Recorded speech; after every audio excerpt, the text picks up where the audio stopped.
वह शनिवार की शाम थी जब अभिनव ने अंजलि को एक मॉडर्न ड्रेस दी और तैयार होने को कहा। अंजलि ने उस ड्रेस को देखते ही कहा, छी, इसमें तो सब कुछ दिखता है। अभिनव चिल्लाया, गंवार, जाहिल औरत, तुम्हें इसी ड्रेस में मेरे साथ पार्टी में चलना पड़ेगा, वरना तुम्हें छोड़ दूंगा। अंजलि सन्नाटे में आ गई। क्या कह रहे हैं ये? इनके मन में मेरे लिए ऐसे भाव हैं। अपनी पत्नी को अर्धनग्न अवस्था में ये पार्टी में लोगों के सामने ले जाएंगे। क्या इन्हें शर्म नहीं आएगी? शायद हाई सोसाइटी में शर्म के लिए कोई जगह नहीं। शायद ऐसे ही ड्रेस वहाँ प्रचलित हो तो क्या बुरा है, अंजलि सोच रही थी। जब पति ही को ऐतराज नहीं तो वह कौन होती है ऐतराज करने वाली। वह संकोच से बोली, पार्टी में बड़ी रौनक थी। पारदर्शी लिबासों में हाथों में जाम लिए स्त्रियां खिलखिला रही थी। अंजलि को सब कुछ अटपटा लग रहा था, पर क्या करे। अभिनव ने उसे भी कुछ पीने को कहा पर उसने मना कर दिया। अभिनव दूसरी औरतों की तरफ बढ़ गया। अंजलि देख रही थी कि वहाँ पर उपस्थित पुरुष दूसरी स्त्रियों में ज़्यादा दिलचस्पी ले रहे थे और स्त्रियाँ दूसरे पुरुषों में। अंजलि ने अभिनव का हाथ पकड़ा, मुझे घर जाना है अभी इसी वक्त, मेरी तबीयत ठीक नहीं है। अभिनव उसे रोकता कि वह तेजी से बाहर की तरफ भागी। अभिनव को मन मारकर उसके पीछे आना पड़ा। कार में बैठते ही अभिनव ने एक सन्नाटेदार थप्पड़ अंजलि के बाएं गाल पर मारा। गंवार, मैं जानता था तू ऐसे ही करेगी, सारा मज़ा खराब कर दिया। अब तेरे साथ रहना मुश्किल है, मैं जल्द ही तुझे तलाक दे दूंगा।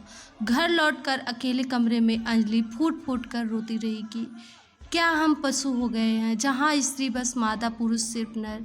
कैसे कोई बिना मन से जुड़े किसी के साथ देह बांट सकता है। कैसे अंजलि से अभिनव निरंतर दूर हो रहा था।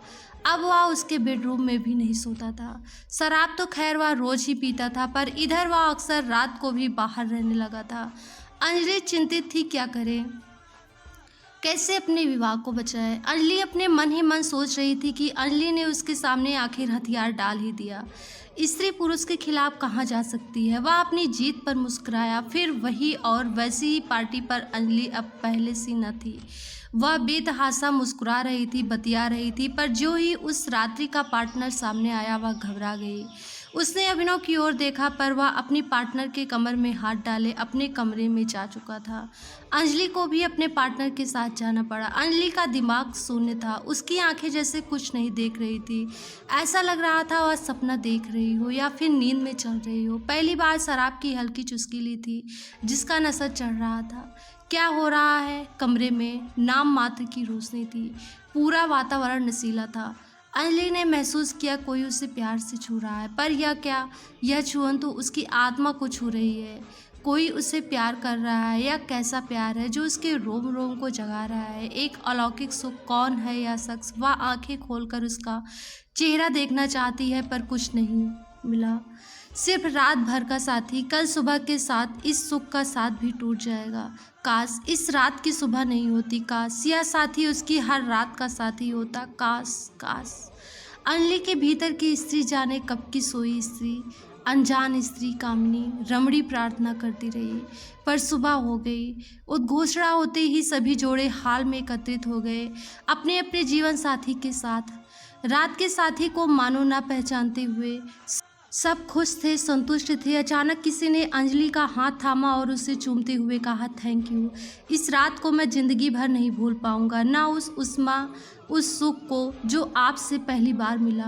अंजलि ने घबरा कर अभिनव की ओर देखा, जिसका चेहरा जाने क्यों लाल हो रहा था। वैसे तो बड़ी सती सावित्री बनती थी, पर नया मर्द मिलते ही छिनालपन दिखा गई। अभिनव चिल्लाया, क्या बक रहे हैं आप? मैंने कुछ नहीं कहा।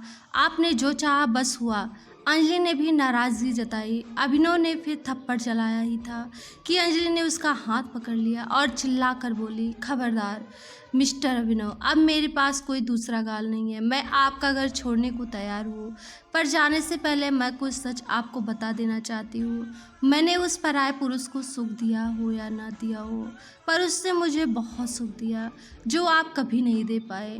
दे भी कैसे पाते? गलत आदतों की वजह से आप अपना पौरुष खो जो उठे थे। जाइए, जाकर अपना इलाज कराइए। जिस देह को आप चिल्लाते रहे उसे संतुष्ट करने की काबिलियत आप में नहीं थी।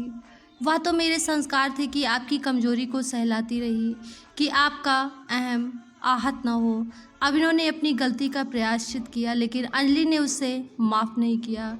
अब वह अभिनव का घर छोड़कर कॉलेज में टीचिंग का जॉब कर रही है और अपनी ज़िंदगी में एक अच्छे इंसान की खोज कर रही है।